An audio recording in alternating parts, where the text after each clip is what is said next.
What is going on, YouTube? PPS back here for Past the Prop. It is Monday's show. Means we got Monday Night Football props for you. We're going to recap Week 4. Weird slate, man. I really don't know many people who had a huge week this week. There's a lot of injuries happening. We'll talk all about it here coming up shortly. But join us always by my guy, Monotone Football. How you doing, Stu?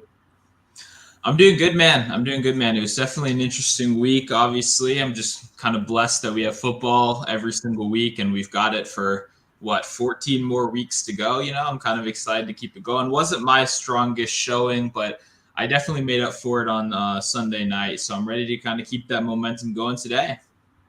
Yeah, Sunday night was good to a lot of people. It was good around the board to most with all the touchdowns and all the chalkier guys finding their way to get the job done. But yeah, I think we have a lot to talk about on this slate. First, let's talk about that Bills-Ravens game, the game everybody wanted to see, and just an absolute shit show. Personally, I thought the Ravens were Mike McCarthy-esque in the second half. I thought that was like you can't even convince me that offensive coordinator deserves to be in the NFL after that. When you're in that big of a spot, you have the team on the ropes. You're up 20-3, and you do the same play 12 times in a row, running the ball up the middle. Yeah, I mean, they just can't run the ball either, too. If you look at their EPA per play or their success rate on running plays when it's not Lamar Jackson, it's like god-awful. It's terrible. They can't run the ball, but yet, like you said, that's kind of all they did, right? This is also, we got to remember, this is the second time they've done this. They had a very strong lead against the Dolphins and blew that one just a couple weeks ago as well. These are two of the best teams in the NFL. You can't drop the ball in the second half. And yeah, I don't know. I had Lamar Jackson. I felt very good about it. He looked very strong in the first half, too, even though the yards weren't necessarily piling up, obviously, with the rain. There were a lot of good, strong throws. There were some good scrambles. I felt very good about it going into the second half, especially when the Bills scored that touchdown. Once they come out and score that touchdown, that should put you on notice, right? You should come out like the Ravens, we need to play ball, right? Notice how the Chiefs, they didn't stop playing ball all day. When you're playing against Tom Brady, when you're playing against Patrick Mahomes, Josh Allen, you need to be on 24/7. You can't let the foot off the gas. And the Ravens let the foot off the gas in a major way, obviously, which was not great for my bets at least. But, that's life, unfortunately. Yeah, no, it makes you kind of find those teams that you like backing, right? I mean, you see a lot of these MLB bets that we had this past year. You guys noticed we were on a lot of the same exact teams, on the same exact players, because you know what you're going to get from them, right? The Chiefs are the same way. I know they're going to keep going until they're up 21. They're not as bad as Ohio State running a fake punt with up 39, but still, like Andy Reid did not stop throwing the ball. The only time they stopped throwing when they were up 14 points with 6 minutes left. But up until then, they chucked it around the field. Everything was going full throttle. But yeah, dude, the Ravens, I think I'm not really gonna be able to bet much of them unless it's like a reception prop or something small, because just the way like Harbaugh kind of handled it at the end too. It's like, how do you not understand that was just absolutely terrible? Like what you did was terrible. He just came up and tried to give you an excuse, but that you can't even come up with something like that. You have to just take it because that was terrible. That was absolutely awful to watch, and all bets just kind of went to shit. Yeah. Okay. What about your team? We'll pivot over to the Packers. The Packers weren't the story right here. Bailey Zappi coming in, making his NFL debut for Brian Hoyer. Something I think the fans wanted from the get-go, right? Obviously, hope Brian Hoyer gets safe and all that. Hope everything's good. I haven't read anything about his injury, but everyone wanted to see the rookie play. I know I did at least, right? And he actually played pretty well yesterday. You probably watched this game a little bit closer than I did. I'm curious what you thought about that whole ordeal. I didn't think he really did much, personally. I really don't. I mean, if you look at his numbers, I think he was like 50% passing for 95 yards and a touchdown. I don't know if you saw my tweet, but the play that he threw a 30-yard touchdown, it was the only completion to Devontae Parker the entire day, and it was a delay of game by like 3 seconds. Like a legitimate 3 seconds. And I'm like, yep. Everybody's bitching at this dude. The head guy who's doing the talking and shit, who I don't like. I don't even know his name, but his voice just really, like when you have a good ref, it's just like, shit, yeah, I'll listen to this guy. This dude was a bum, bro. This guy, I'm surprised didn't get bitched out by some of these players because he was a bum. But dude, how do you miss that? They got a delay of game the play before, and you're not looking for it again, and then you do it again. Like, it was obvious. This one was worse. It was so much worse. And then he's like, oh, you told me to go like this. No, we didn't do it. It went 40 full seconds. It started from 40 and came all the way down, and they still didn't get it off. So then that happens. You can tell everybody's like done. Like, they're waiting for the whistle. The guy runs around and gets us a 35-yard touchdown. So you take that out of there. There's really not much else in that game. I'm just surprised at how little they use like the screen game or anything like that. Like, they just ran the ball, and I mean, it worked. I mean, they have two backs that are very, very good. That's a timeshare that like kind of needs to be if they're going to run the ball 40 times in that game. But I thought Damian Harris looked good. I thought Stevenson looked good. But the Packers just need to shore up that front seven. I think that's where it is. But that pass defense looked fantastic. I thought they looked very good. Yeah, no, and I think I was, if you follow me on Twitter too, I was kind of responding to a lot of people talking about let Zappy, let it fly or something. I was like, there's no way that was going to happen. If Patrick Mahomes was making his debut for Matt Patricia and Bill Belichick, they would have had the same game plan. If Tom Brady was making, you know what I mean? Like, this was going to be the most boring kids gloves, soft approach to a game possible. They were already doing it with Hoyer, right? They were already going to run the ball 20, 30, 40 times. Nothing really changed right there. I agree with you. It wasn't necessarily the most impressive thing. I also had a very similar takeaway about the Packers. Let's play running backs against the Packers. If you can't stop Damian Harris and Ramondre Stevenson, when we know every single play you're going to run the ball, like we all know, I know it, you know it, the coaches know it, and they can't stop those two guys, then people are going to run all over the Packers all season long. They can get pressure on the quarterback, which is a good sign. Like you said, the pass defense was good, but maybe they won't have to. It might be a little bit of a Charger syndrome from last year where let's just run it, every single down and see where that takes us. It just sucks for a lot of the opponents because the Packers, I mean, historically usually are one of the best first quarter teams.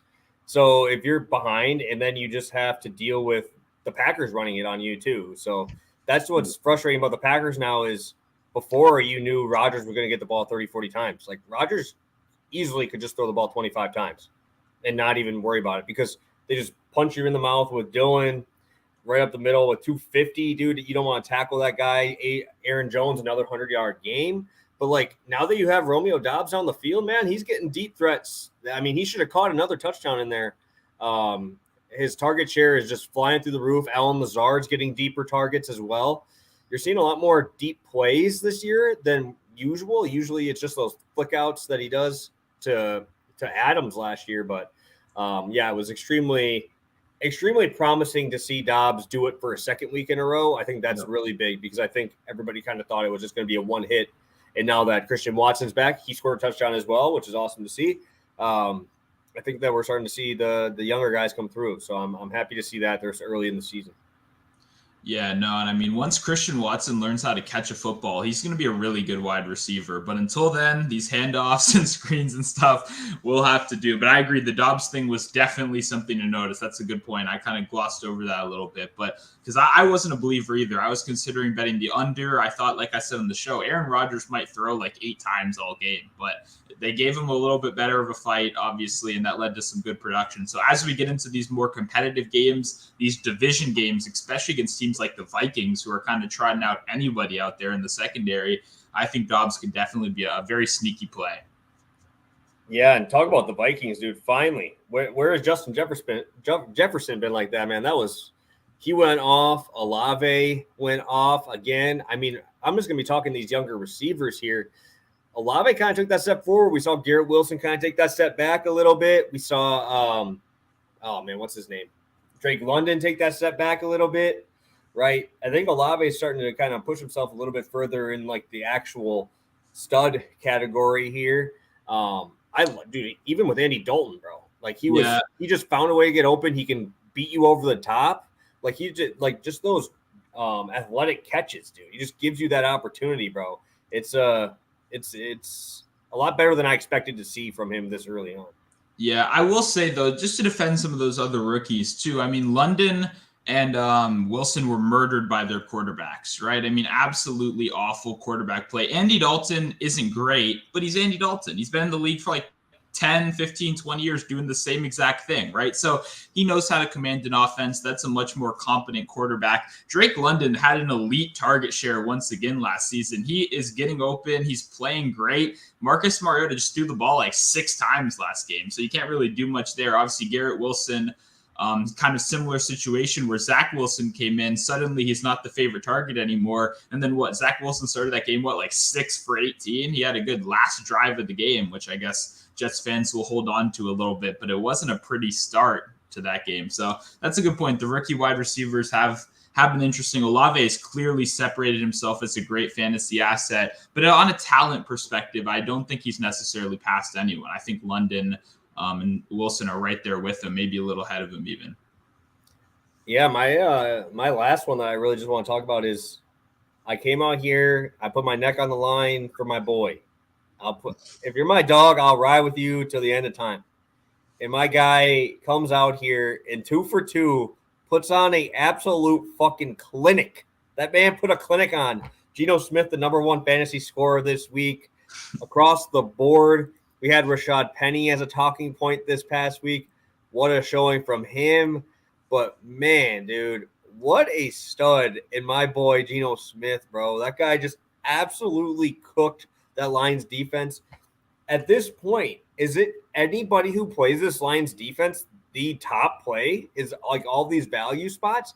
Because we threw a DFS value with Geno in there, and I don't really DK and Tyler Lockett got theirs, but Geno Smith was running on these dudes, and he was cooking them on the ground too. So like, Patriots are facing off against his line. Does that mean Zappy's in play here or what? Jesus. Hey man, I played Mac Jones. Maybe it's gotta be Zappy season after that. But I gotta respect you. You know, you put your face not once this season. Now you've put your face out here publicly twice for Geno Smith, and he hasn't let us down. So I definitely got to give you your dues. I was judging you both privately and publicly on the show. You know, I was telling you all the other quarterbacks like Marcus Mariota, who scored like 4 points this week. So good job there, bud. But yeah, no, Geno killed it. That was a great call. And that game was just insane. I mean, it wouldn't stop. It just kept going and going and going. I don't even know. I mean, the Lions defense might be really, really bad this season. So, I mean, I guess I don't need to tell you that. We just saw it this week, but definitely got to have that as a footnote going forward because that was ugly. Yeah, let's my last one too here is just kind of seeing the big boys, those first round picks coming through, right? And then there's obviously the big ones, and then obviously the fall offs, right? You have your Jamar Chases who really didn't do much, right? Empty yards, getting you about 10 half PPR points. You also have Jonathan Taylor struggling a little bit there, but then you have Eckler, you have McCaffrey coming through. We talked about McCaffrey. That was my other guy we talked about too. You're seeing these first round picks kind of pop off. We had Diggs with a down week, right? There was really no in between with those middle guys, right? Even Devontae Adams had that 100-yard game as well.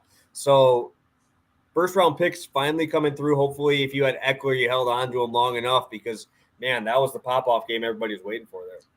Yeah. Okay. One more rookie too. Kenny Pickett also. We touched on that game a little bit as well. I think the box score might be a little bit deceiving for that one. One of the picks was on a Hail Mary. One of them was on Chase Claypool. Like, I don't know. Like Chase Claypool's like 6'5" or something. And he plays like he's like 5'9". Like he's like a foot bigger than both of those cornerbacks and somehow doesn't come down with that ball and lets it get picked. It's hard for me to put that one on Pickett. I mean, obviously it wasn't perfect ball placement right there, but that was good enough. He gave his receiver a chance. The other one probably was on him, but I thought he played pretty solid. The Jets defense isn't the best in the world, but he gave that team energy. I loved that Mike Tomlin play call when he first came in and they went for it on 4th down on their own like 35-yard line or something crazy like that.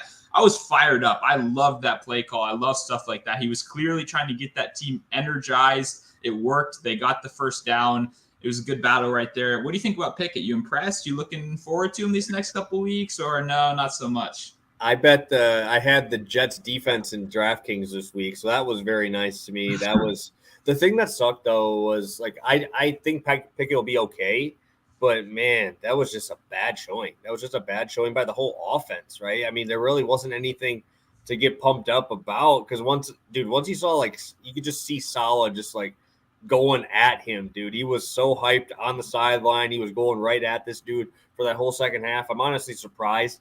They took Trubisky out at halftime. I thought they would kind of give him one drive there in the second half to try it, but obviously it gives you your quarterback a little bit more time to prepare there. But I'm not a huge Pickett guy, but I like to see his legs, though. I did like to see him running the ball a little bit. Yeah. I think he had 2 rushing touchdowns, or was it? I think it was 2. Yeah, 2. So that's not too bad. I mean, my other one I was going to talk about was, what about Justin Fields breaking the streak of unders, dude? He was like, what was his passing prop? 140? He ended up with 150, and he had a 72-yard pass and still only beat it by like 15. That's impressive. That's impressive.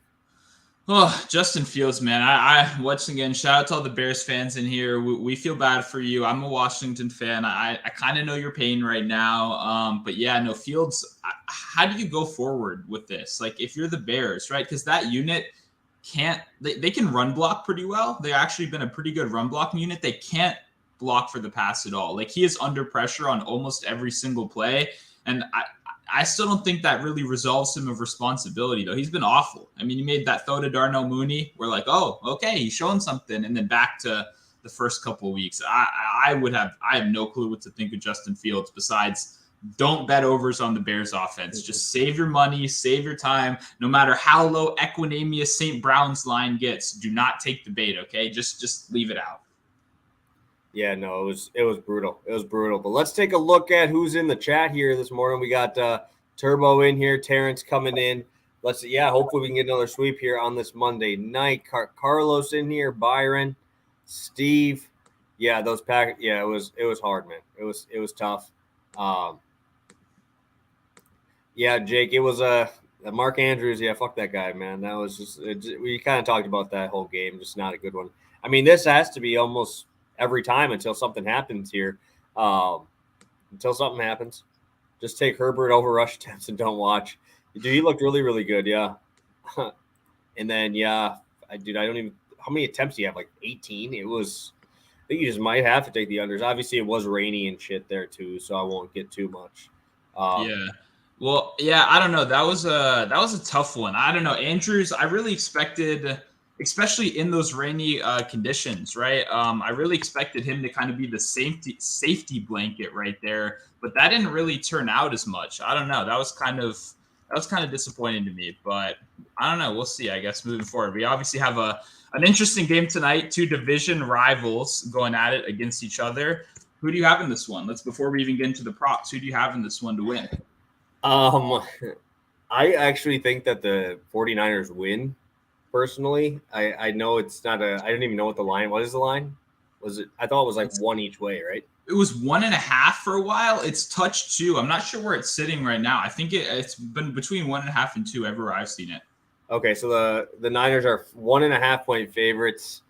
Yeah, I lean the Niners here. I just like that defense, bro. I really like that defense. I think Jimmy G will just get you one play that'll get you the win, right? He just finds a way to make the one play when he needs to do it. He's going to throw the ball like 20 times. That's all he's going to do. But yeah, I have a play backing up on the Niners here, so hopefully we'll be able to see it there. Is that where you're leaning to, or are you going to the Rams? I agree. I'm going with the Niners today. I will be putting some real American dollars on the 49ers to end up winning this matchup right here. And I think the biggest reason, interesting thing, I posted this in my Discord, McVay and Shanahan have met 11 times. Shanahan is 7-4 over McVay in that span. He's only been the favorite in 2 of those games, though. So that means essentially the Rams have come in with a better team in a majority of these situations. And Shanahan has still ended up winning a majority of those games, which was very interesting for me to see. The second reason, and one of the biggest for me, was what happened week 1, right? Think about the way these 2 teams play defense, the Bills and the 49ers. The biggest hallmark of those 2 defenses is they get pressure on the quarterback without blitzing. Both of these 2 teams are at the bottom of blitz rate both this year and last year, but they still get pressure on the quarterback. That allows you to send more guys back, obviously, to kind of slow down the receiving game. And that absolutely obliterated Stafford. 7 sacks in that game, 7 of his 9 this season in that game. I think this 49ers defense is elite. It's top 3 in the NFL. And it could be top 1 when they get Jimmy Ward back at safety. So I think the 49ers win this one, despite the fact that the Rams are a little bit more of a popular play. We saw Jimmy G suck in primetime last week, so that's definitely influencing a lot of people. But, Jimmy G sucks a lot and they still win. So that's life. Yeah, for sure. We'll get to our numbers here. Not the best showing from us here this past Sunday, but we're still profitable of the year. We got 2 plays coming for you guys right now, and I'm going to send it over to you here, Stu, to break down your play here for today's slate. Yes, sir. I am going with Cooper Kupp to record 7 catches and George Kittle to go under 59.5 receiving yards right here. -110 on DraftKings. Playing this one for half a unit. This is in the same game parlay feature. DraftKings just put their lines back up, so shout out to them for that one right here. I'll start with Kupp. I think Kupp has the easiest matchup right here.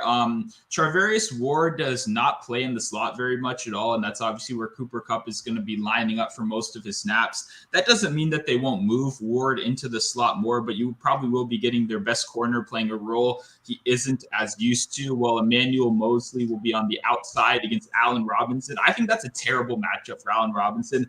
His line is so low this week, by the way. Did you see 35.5 or something like that? Or maybe it's in the 40s, somewhere around there, right? For which one?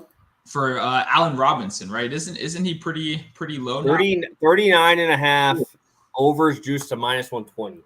Yeah, I mean, just kind of crazy that he opened 65 week 1. Now we're down in the 30s. That's kind of crazy, but I don't think it's going to get any better for Allen Robinson. The target share has been very bad. The targets per route run has been very bad. And now, like I said, Emmanuel Mosley hasn't allowed a touchdown in almost 2 years over on the outside right there. I believe he's one of the more underrated corners in the whole NFL. And now, Allen Robinson's already been struggling. So I think Cooper Kupp will he's game script proof, right? Whether they win, whether they lose, he is the most dependable guy on that team. He will be getting a lot of attention, but I do think he can kind of, even if they are taking away those deep balls, he can just get those underneath passes, build up those receptions. I think 7 should be very, very attainable. I'm moving over to Kittle. I know people won't like this as much, but George Kittle is an offensive lineman at this point, man. He is one of the most talented tight ends in football. A lot of that comes from his blocking ability, though, and this team needs it. I mean, I don't know if you saw what happened when Trent Williams went out last week. Yep.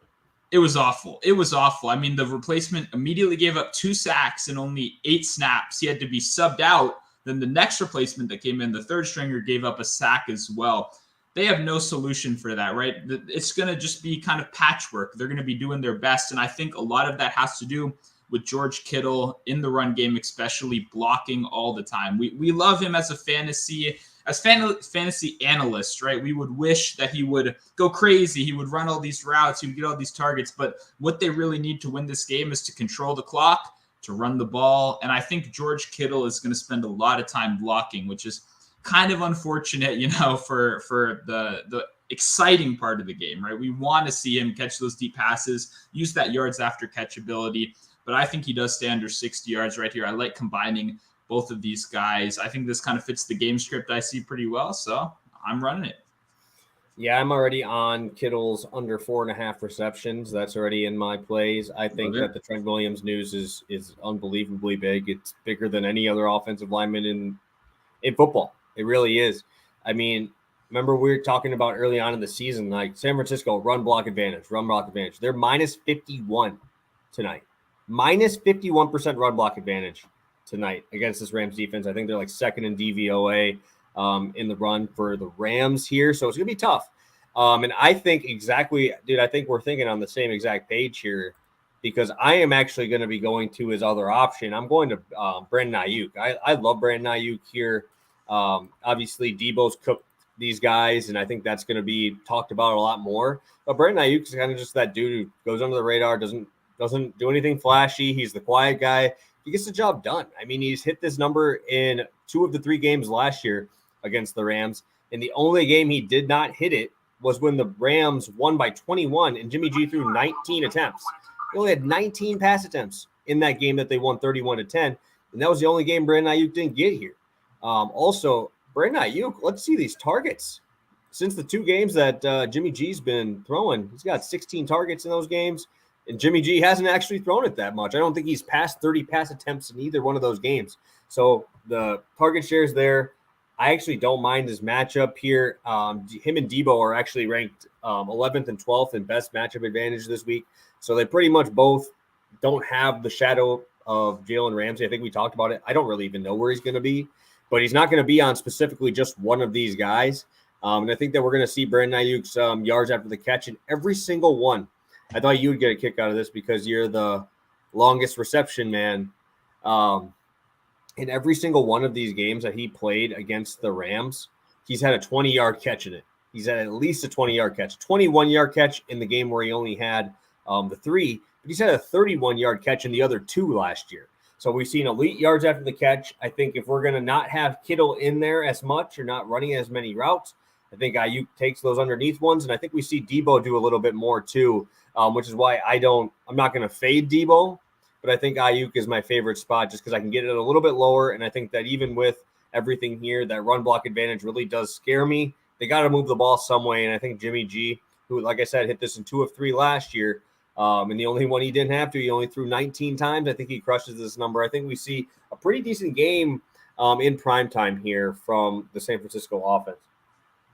Yeah, no, I actually like this, and I think the public perception around Jimmy Garoppolo from last week is that they're going to come out and run the ball all game. They're not going to throw it. They're going to protect Jimmy G.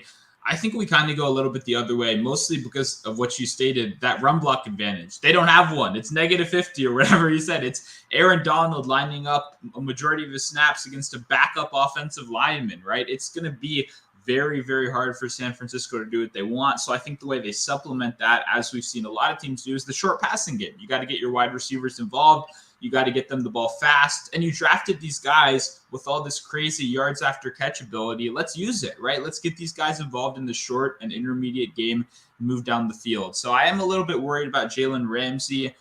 He's not a shadow corner, like we mentioned. He lines up a lot in the slot, which means he'll get both of them, right? He'll see pretty much everyone he can. But I do think Ayuk is running more traditional wide receiver routes, while Deebo Samuel is kind of just like doing whatever. Like, there's not even really a term we have to describe. Like, he's just there. He's just a weapon. He's just a weapon. That's really the way I view it. He's not really a wide receiver. He's a weapon. So I do think Ayuk will draw a slightly tougher matchup. But like we've talked about, it's really you're moving your own guys around, right? If Jalen Ramsey's locking Ayuk down, it's not like they're just going to stick with what they're doing. So I think there's plenty of opportunity. These are some very low lines right here. And I think the passing attack will be better than most people are actually expecting it will be. Yeah, and I mean, if you're running double tight ends, which I mean we probably will see from San Francisco here. I mean, if you're going to have 2 receivers, you know who the 2 receivers are going to be out there, right? You're not going to have like a like you have Skoranek over on with the Rams. You got Robinson, who's been in.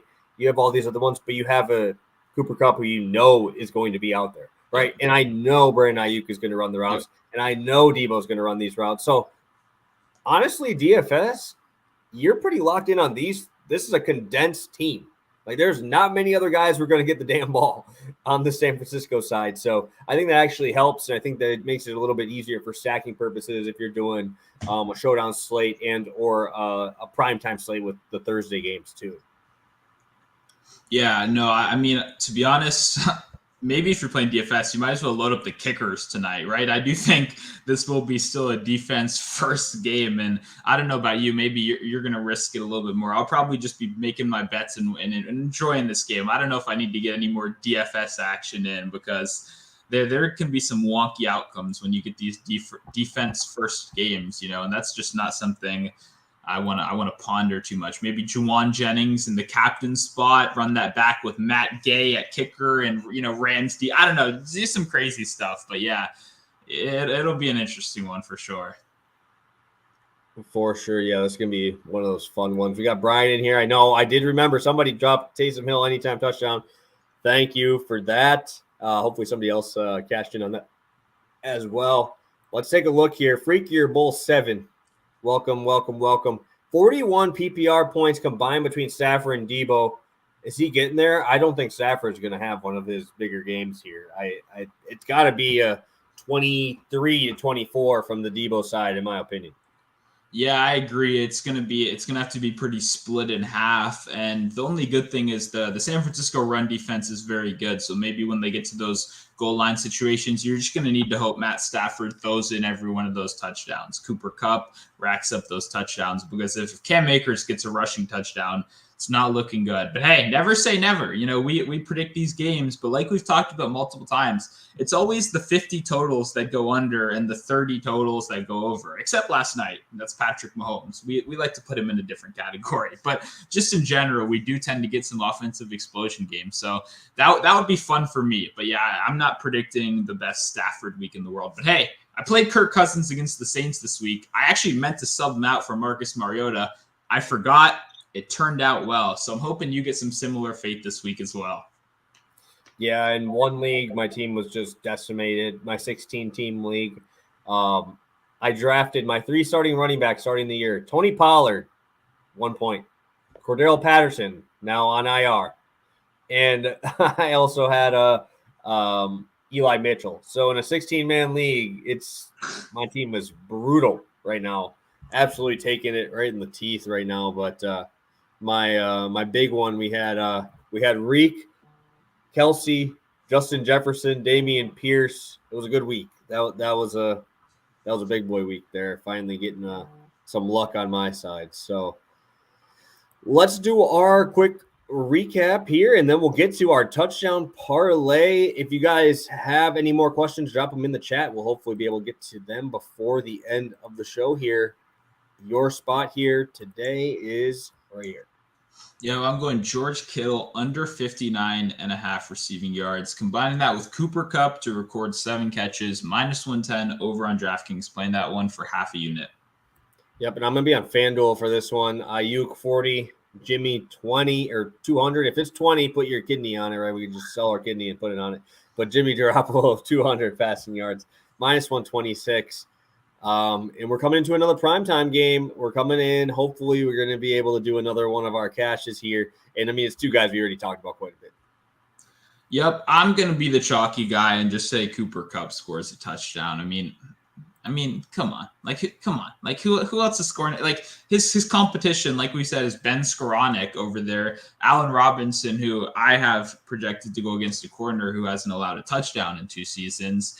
And then Cam Akers and Darrell Henderson, which is like the most meh running back duo in the league. Like, I don't know. It feels like Cooper Kupp just has – I mean, I saw there's a boost for this one. I know a lot of people love fading the boost, but it's Cooper Kupp. He's the best he's one of the best wide receivers in football, especially when it comes to the red zone. It just feels too easy right here. Yeah, and I'm going to go Ayuk. He scored the only touchdown of the week for them last week. I think that in the red zone, you're going to start seeing them a little bit more keen in on Debo there. I don't think they're going to be able to run it in. And I think that if they're going to try to throw the ball, Kittle is blocking. So who's left?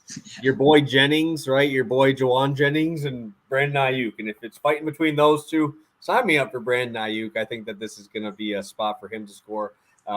He was on a drought for a while, honestly, even last year without scoring. So it was nice to see him score. I know the last year he ended like 5 straight games without one. And then the first 2 games he did without one.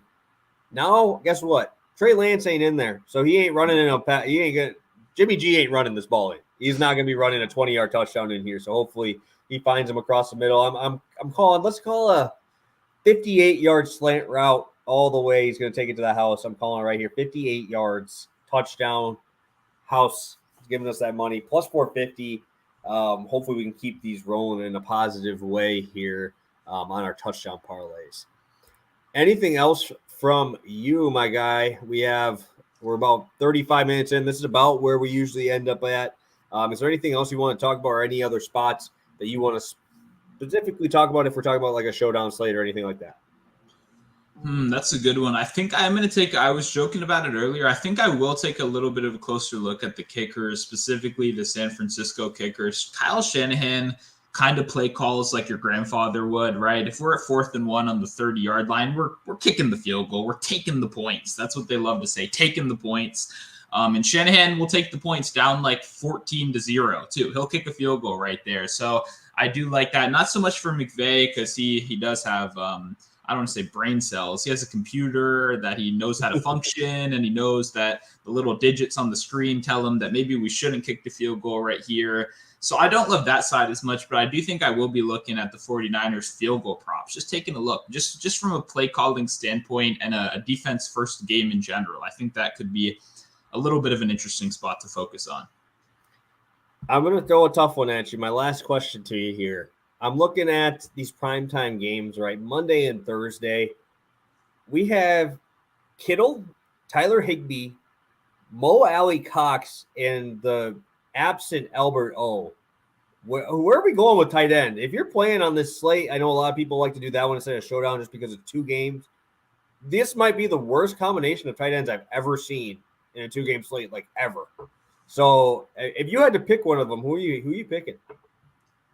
Yeah, I mean, I'm sure there's been worse. I'm sure. I mean, Molly Cox catches touchdowns. He does nothing else. So at least you have that. You're pretty much betting on 7 points, from that touchdown right there. It's probably Higbee. I'm not the biggest Higbee guy. If you guys haven't noticed, I haven't bet on him. I want to say I don't know if I even bet on him once last year either, to be honest. I haven't. No. Yeah, but he's at least an above average tight end. So I don't play those slates. That is interesting. The Monday, Thursday swing. I don't want to just sit there and look at my Juwan Jennings scoring 1 point all weekend. I don't want to stare at that. I want to move past it, regret my decision, and try again next slate. You know what I mean? That's kind of my mindset. But yeah, Higbee would probably be the move right there. Or maybe go Eric Saubert, right? The backup. I see him out there more than Albert O. I don't know who he is or where he went to college or anything about him, but I do see him out there. So maybe he's the move secretly. Yeah, all that Albert O hype prior to the season. I think he's caught a ball in 2 games. So it's pretty rough. Last question from my guy Terrence here. Goal over 1.5 field goals or over 6.5 points. I would have to say the field goals, right? Because you have to assume it's going to be a tough game here.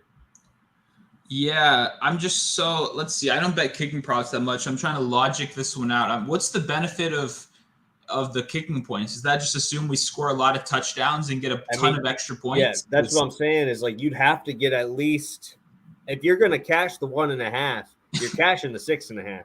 But it could be it's tougher that way. They have to go for 2. But if you that's my thought process too. Is the point after what Yeah, I don't. It feels like you're gonna have to kick 2 field goals either way to cash this, so you might as well stick with the field goals. Like I said, I don't bet a lot, but that would be my lean. Is I don't think this is going to be the highest scoring game in the world, so I don't want to really depend on those touchdowns to come in. I would rather probably just rely on the field goals. Perfect. Well, I think we've got through everything we had to. We appreciate all you guys in here. We appreciate the 40 of you guys still in here at the end. If you guys could on your way out, smash that like button. We appreciate it. I will check in here with who won the DK contest on Wednesday. We'll get that all paid out. Yeah, dude, mine was bad. I had one good one, and that was my Geno one, and obviously the Geno one wasn't the one I put in past the prop. I'm very upset about it. But I put my McCaffrey one into this one, and it just got wrecked with Marcus Mariota and Kyle Pitts. Yeah, not good. Not my greatest showing again. That's my kryptonite. That contest is my kryptonite right now. I gotta wake up a little bit. Yeah. I don't know. I put in some filler lineups this week and then kind of forgot to change them at the end of the week. So that was an unfortunate. I was really grinding on Sunday getting those props out. So it is what it is. But before we head out too, I do wanna say I have been doing a lot of live bets. I went 5 for 5 yesterday on live bets.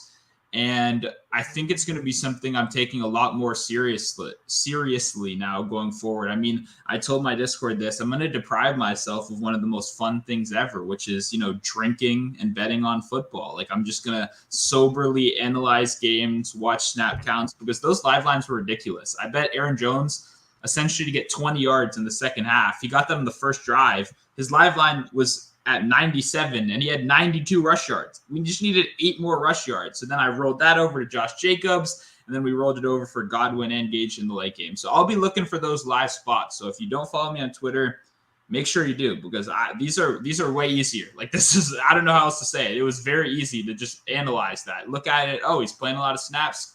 The game script is going his way. I would highly suggest, you turn those notifications on. I tweet a lot of stupid stuff, so you can turn them off after, but just keep them on just so you can see the live bets, because that was a ton of fun yesterday. Yeah, those live lines. If you're in a legal state and you got a legal book, that's definitely a spot to do it. Obviously, I know a lot of you guys are still in states that aren't legalized yet, like myself, and it takes a little bit. So yeah, make sure you follow him for those because obviously I can't.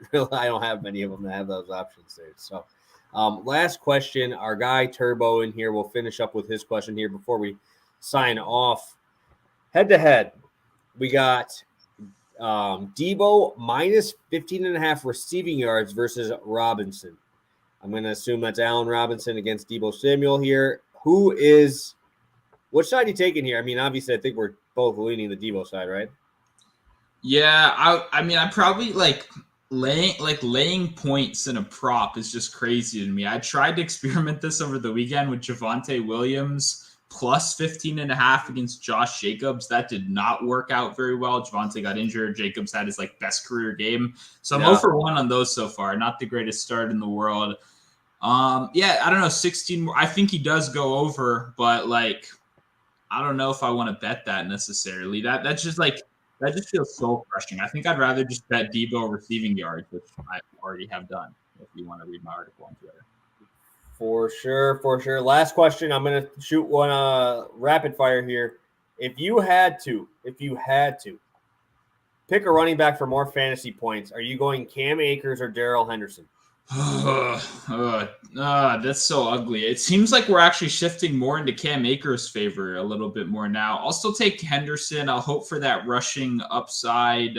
Akers also does have a little bit of fumbling, some brick hands at times. So I'll take Henderson, but even with Jeff Wilson in the mix, it's just an ugly group of running backs today in general. But yeah, that's just a pass from me, honestly. Okay, sounds good. Perfect. Thank you guys for tuning in. We'll see you Wednesday, same time, 2 Central. We'll come at you guys for our Thursday game. Is going to be the Denver Broncos versus the Indianapolis Colts. Another big fireworks game here. So hopefully we'll be able to come in and talk to you guys about a nice sweep that we have tonight. So again, smash the like button on the way out. We appreciate all your support in here, and hopefully we'll come back with a sweep, guys. Have a good one. Best of luck on your bets.